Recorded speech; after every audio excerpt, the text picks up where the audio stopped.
तो hello guys, हम लोग बात करने वाले हैं बीटेक थर्ड ईयर का एक सब्जेक्ट होता है सॉफ्टवेयर इंजीनियरिंग की, जिसका कोड है BCS 601, जिसकी पहली यूनिट है इंट्रोडक्शन। तो हम लोग इसकी बात करने वाले हैं। तो आइए जानते हैं कि हम लोग इसमें किस टॉपिक की बात करेंगे। तो इसमें हम लोग बात करने वाले हैं, एक हमारा जो पहला टॉपिक दिया हुआ है इंट्रोडक्शन टू सॉफ्टवेयर इंजीनियरिंग, है ना। तो इसमें हम लोग सबसे पहले जानेंगे कि सॉफ्टवेयर क्या होता है, फिर जानेंगे इंजीनियरिंग क्या होता है, और फिर जानेंगे कि ये पूरा जो है सॉफ्टवेयर इंजीनियरिंग क्या होता है। बिना देरी किए हम लोग चलते हैं अपनी पहली स्लाइड पर। तो देखिए हम लोग पहुंच चुके हैं कि आखिर ये जो सॉफ्टवेयर है ये क्या होता है। तो सॉफ्टवेयर क्या है? सॉफ्टवेयर एक तरह का प्रोग्राम है, ठीक है, या फिर सेट ऑफ प्रोग्राम्स है जो कि क्या कंटेन करता है? इंस्ट्रक्शन को कंटेन करता है। और ये इंस्ट्रक्शन हमें क्या प्रोवाइड करते हैं? प्रोवाइड करते हैं डिज़ायर फंक्शनैलिटी। जो भी हमें फंक्शनैलिटी की ज़रूरत है वो हमें प्रोवाइड करते हैं। अब हम लोग बात करेंगे कि इंजीनियरिंग क्या होती है। तो सर इंजीनियरिंग क्या होती है? इंजीनियरिंग है एक प्रोसेस जिसमें ये कौन सी प्रोसेस है?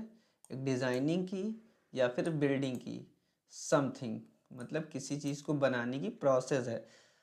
और कौन सी मतलब कैसी प्रोसेस है जो कि वो प्रोसेस या वो काम सर्व कर सके किसी एक पर्टिकुलर पर्पस के लिए, ठीक है।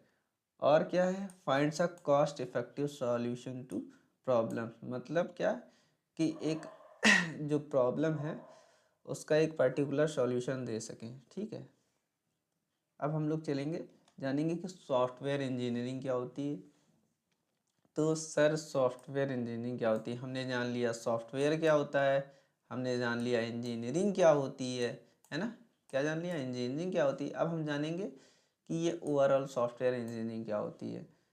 तो जानते हैं software engineering is a process of designing, developing, testing और मेंटेनिंग सॉफ्टवेयर। सॉफ्टवेयर इंजीनियरिंग क्या है? एक तरह की प्रोसेस है जिसमें हम लोग सॉफ्टवेयर को डिज़ाइन कर सकते हैं, सॉफ्टवेयर को डेवलप कर सकते हैं, सॉफ्टवेयर को टेस्ट कर सकते हैं, है ना।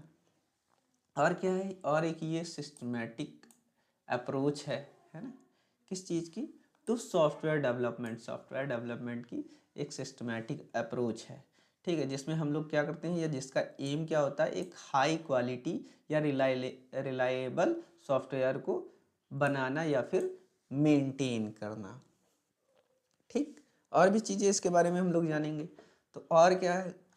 सॉफ्टवेयर इंजीनियरिंग क्या क्या इंक्लूड करता है? तो ये वैरायटी ऑफ टूल्स, टेक्निक्स को इंक्लूड करता है, ठीक है। और इसमें क्या क्या है? एनालिसिस कर सकते हैं, किसी चीज़ को डिज़ाइन कर सकते हैं, सॉफ्टवेयर को टेस्ट कर सकते हैं, सॉफ्टवेयर को डिज़ाइन कर सकते हैं, सॉफ्टवेयर को मेंटेन कर सकते हैं, ठीक, सॉफ्टवेयर इंजीनियरिंग का यूज़ करके, ठीक है।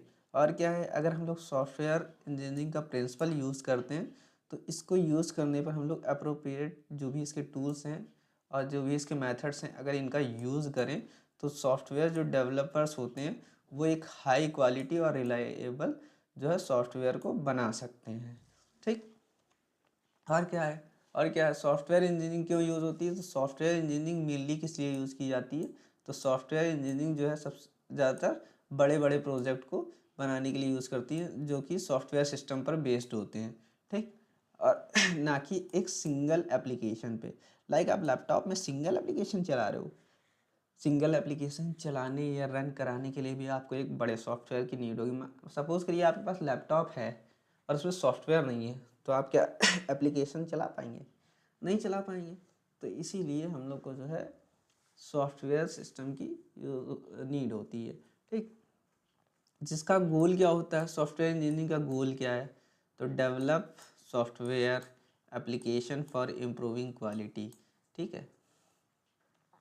आगे जानते हैं इसके कुछ ऑब्जेक्टिव्स हैं सॉफ्टवेयर इंजीनियरिंग के। Maintainability, efficiency, correctness, reusability, portability, adaptability, ठीक है। मतलब एफिशिएंसी, मेंटेनेबिलिटी का मतलब सॉफ्टवेयर को मेंटेन करना यहाँ पर बताया जाता है। एफिशिएंसी का मतलब आपको पता है। करेक्टनेस का मतलब आपने जो भी सॉफ्टवेयर बनाया है वो सही है। और रीयूजेबिलिटी का मतलब आप सपोज करिए कि आप ये हैं, ठीक है, यहाँ पर ये है कोई और एक ये आदमी है, ये आप है ना, ये आप हैं। ये आदमी आया, कहने लगा हमें ये चीज़ें ज़रूरत है। आपने एक अच्छा सॉफ्टवेयर बना के दिया और इसमें कुछ चीज़ें जो हैं वो बनाई। अब ये आदमी आता है आपके पास और बोलता है जो वैसा ही सॉफ्टवेयर जैसा इस आदमी ने बनवाया है वैसा ही सॉफ्टवेयर इसको भी चाहिए।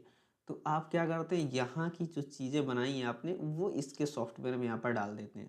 तो ये हो गया रियूजेबल। आपने ये जो फंक्शनैलिटीज़ हैं ये बनाई है एक बार है, लेकिन आप इसका रीयूज़ कर रहे हैं इसके लिए, है ना। तो ये होता है। पोर्टेबिलिटी क्या होता है आपका, सपोज़ आपने कोई सॉफ्टवेयर बनाया है तो वो लैपटॉप पे चल रहा है, ठीक है। तो आप क्या चाहते हैं वो कंप्यूटर पे ना चले, नहीं, आप ऐसा सॉफ्टवेयर डिज़ाइन करेंगे कि आपका जो है सॉफ्टवेयर वो लैपटॉप पे भी चले और कंप्यूटर पर भी चले, यानी डेस्कटॉप पर भी चले। अडेप्टेबिलिटी का मतलब आपको पता है, ठीक। आगे चलते हैं। अब हम लोग देखेंगे इसके कुछ एडवांटेज, किस चीज़ के, सॉफ्टवेयर इंजीनियरिंग के एडवांटेजेस की बात करेंगे। तो सबसे पहले सॉफ्टवेयर की क्वालिटी इंप्रूव करने में और प्रोडक्टिविटी को इंक्रीज करने के लिए, ठीक है। यहाँ पर क्या लिखा है, by following establish software engineering principle. जब हम लोग सॉफ्टवेयर इंजीनियरिंग प्रिंसिपल यूज़ करते हैं या फिर इसकी टेक्निक्स को यूज़ करते हैं तो software can be developed with fewer bugs and higher reliability. इसका मतलब क्या है, कह रहे हैं सर समझ नहीं आया। तो समझ में मतलब आप जब एक सॉफ्टवेयर बनाएंगे तो आप कैसा सॉफ्टवेयर बनाएंगे कि वो उसमें बार बार बग्स आए, नहीं, आप एक ऐसा सॉफ्टवेयर डिज़ाइन करेंगे जिसमें बग्स जो हैं वो बहुत ही मिनिमम आए और वो सॉफ्टवेयर जो है बहुत ही रिलायबल रहे, है ना। कोई भी चीज़ देखो, आप अगर कोई भी चीज़ बनाएंगे तो वो ऐसा तो नहीं है कि 100% एक्यूरेट बन जाए, है ना। 100% एक्यूरेट तो नहीं बन सकती है। तो आप इस तरह से उसको डिज़ाइन कर सकते हैं कि उसमें जो बग्स आए वो मिनिमम आए, ठीक है। ऐसा तो नहीं है कि नहीं आएंगे, आएंगे तो कम से कम आए, और जितना ही बग्स कम आएंगे उतना ही वो आपका सॉफ्टवेयर रिलायबल रहेगा, ठीक। तो गाइस आज की वीडियो में इतना ही। अगर आपको हमारी ये वीडियो पसंद आए तो चैनल को सब्सक्राइब कर देना, वीडियो को लाइक कर देना, नीचे कमेंट भी कर देना, और हाँ, नई वीडियो जल्दी आएगी तो बेल आइकन भी ऑन कर देना और बार बार आते रहना चैनल पे। Thank you.